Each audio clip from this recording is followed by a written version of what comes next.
Hey guys, welcome to government jobs Gyan YouTube channel. Guys, आज की इस वीडियो में हम बात करेंगे असम राइफल्स के new recruitment notification online form apply process के बारे में। जी हाँ दोस्तों, असम राइफल्स के अंतर्गत यहाँ पर राइफल्समैन और राइफल्स वुमेन स्पोर्ट कोटा के अंतर्गत भर्ती होने जा रही है।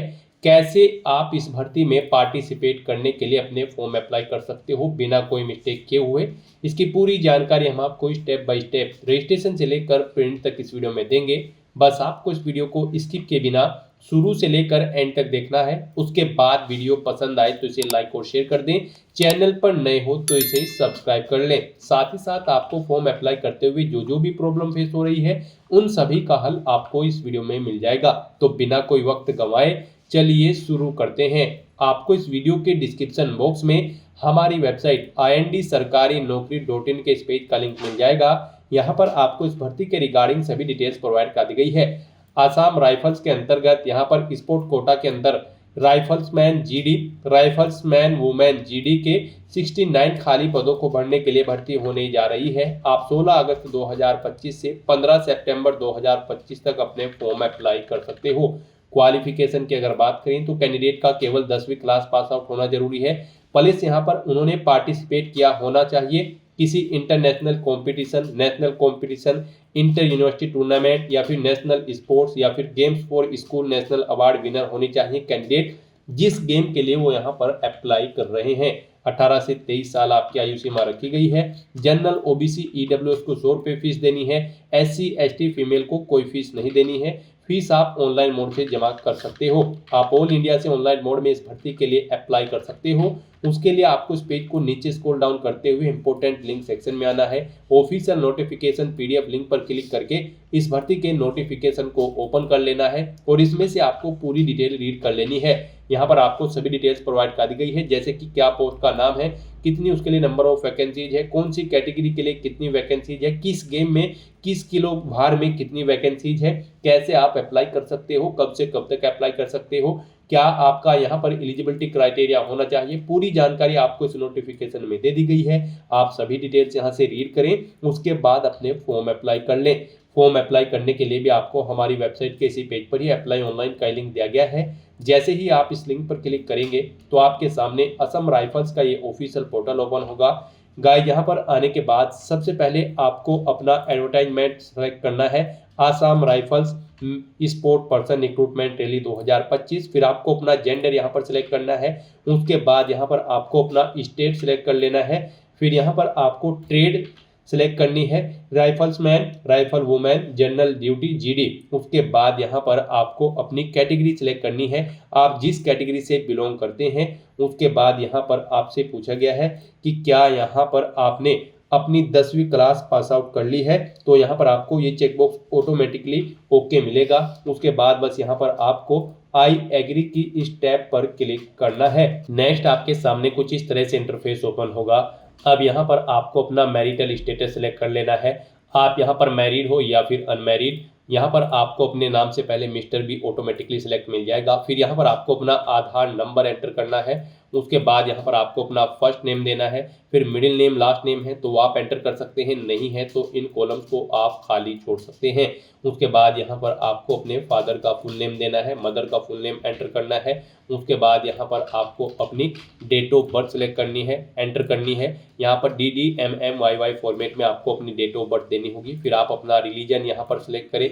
उसके बाद आपके पास कोई फ़ोन नंबर है STD कोड के साथ यहाँ पर वो एंटर कर सकते हैं।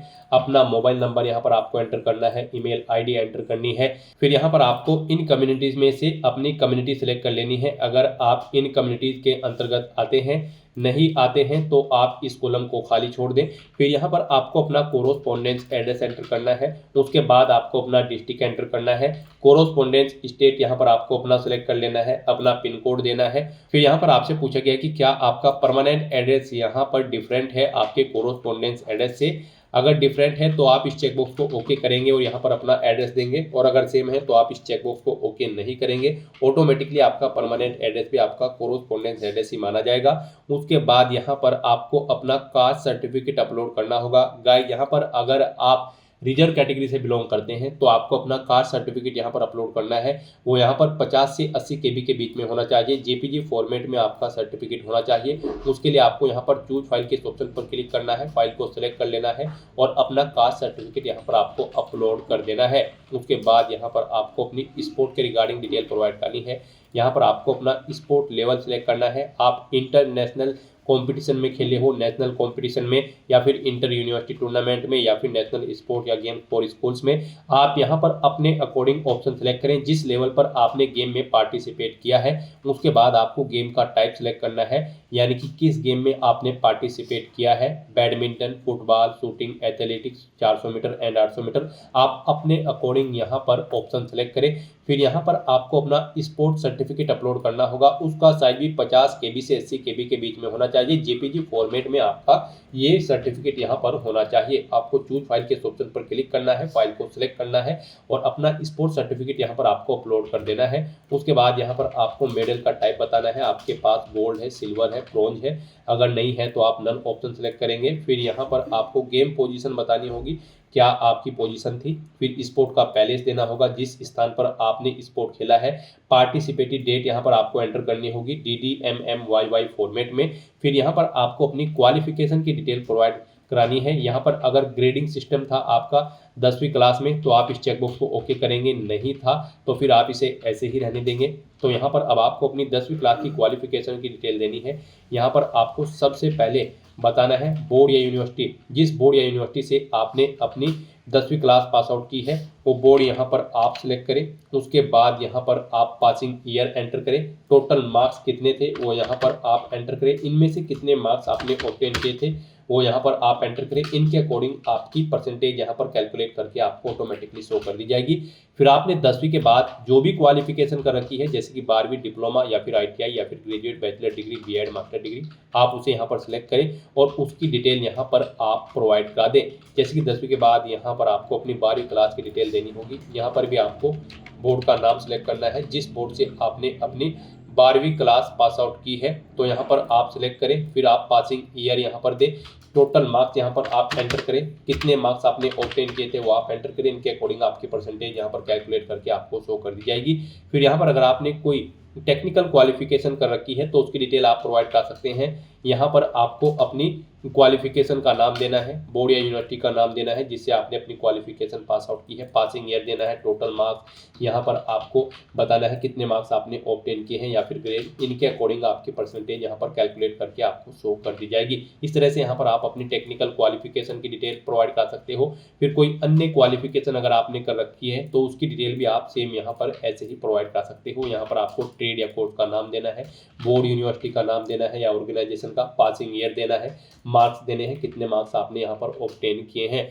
फिर यहाँ पर आपसे पूछा गया है कि यहाँ पर आपका रिजल्ट ऑनलाइन अपलोड किया जाएगा, क्या आप एग्री करते हैं, तो आप इस चेकबॉक्स को ओके कर दें। इस भर्ती का जो रिजल्ट होगा वो ऑनलाइन यहाँ पर रिलीज होगा। उसके बाद यहाँ पर आपको रिक्रूटमेंट का टाइप सेलेक्ट कर लेना है। यहाँ पर एडवर्टाइजमेंट अप्लाइड कैंडिडेट ऑटोमेटिकली आपको मिलेगा। उसके बाद यहाँ पर आपको अपने डॉक्यूमेंट अपलोड करने हैं। गाइड यहाँ पर आपको अपना फोटो अपलोड करना है, अपनी 10वीं क्लास की मार्कशीट अपलोड करनी है, कोई ID कार्ड यहाँ पर आपको सिलेक्ट करना है और उसे यहाँ पर आपको अपलोड करना है। ID कार्ड में यहाँ पर आप अपना voter ID card, Aadhaar card, driving licence, residential certificate, domicile certificate select करके उसे यहाँ पर आप अपलोड कर सकते हैं। तो यहाँ पर आपके जो ये डॉक्यूमेंट्स होंगे वो गाइड यहाँ पर 30 KB से 50 KB के बीच में होने चाहिए और यहाँ पर ये JPG फॉर्मेट में होने चाहिए। ID डॉक्यूमेंट भी आपका 50 से 80 KB के बीच में होना चाहिए और आपका फोटो और 10वीं क्लास की मार्कशीट 30 से 50 KB के बीच में होनी चाहिए। तो इन डॉक्यूमेंट्स को अपलोड करने के लिए आपको यहाँ पर चूज फाइल के ऑप्शन पर क्लिक करना है, फाइल को सिलेक्ट कर लेना है और अपने इन डॉक्यूमेंट्स को यहाँ पर आपको अपलोड कर देना है। उसके बाद यहाँ पर आपको अपने कैरेक्टर के बारे में बताना है। यहाँ पर आपके पास कोई क्रिमिनल केस प्रोसीडिंग है या फिर पेंडिंग है तो आप उसकी डिटेल यहाँ पर प्रोवाइड कराएं। यहाँ पर आपके पास कोई FIR हुई है अगर आपके पास तो आप इस चेकबॉक्स को ओके करेंगे। यहाँ पर अगर आपके खिलाफ कोई क्रिमिनल FIR या फिर केस पेंडिंग है, किसी कोर्ट में, तो यहाँ पर आप इस चेकबॉक्स को ओके करेंगे। यहाँ पर आपको अपने केसेस के बारे में डिटेल देनी है, और अगर नहीं हुए हैं आपके खिलाफ कोई केसेस वगैरह, क्रिमिनल केसेस वगैरह, तो आप इन्हें ऐसे ही रहने दें, चेकबॉक्सेस को ओके न करें। फिर यहाँ पर आपको डिक्लेरेशन सेक्शन में आना है, अपना पैलेस यहाँ पर आपको एंटर करना है। ये कैप्चा कोड आपको यहाँ पर इस बॉक्स में एंटर करना है। उसके बाद गाइस यहाँ पर आपको सबमिट के इस ऑप्शन पर क्लिक कर देना है। नेक्स्ट आपके सामने कुछ इस तरह से इंटरफेस ओपन होगा। अब यहाँ पर आपसे पूछा गया है पीछे जो आपने अब तक डिटेल प्रोवाइड कराई है वो क्या सभी करेक्ट है।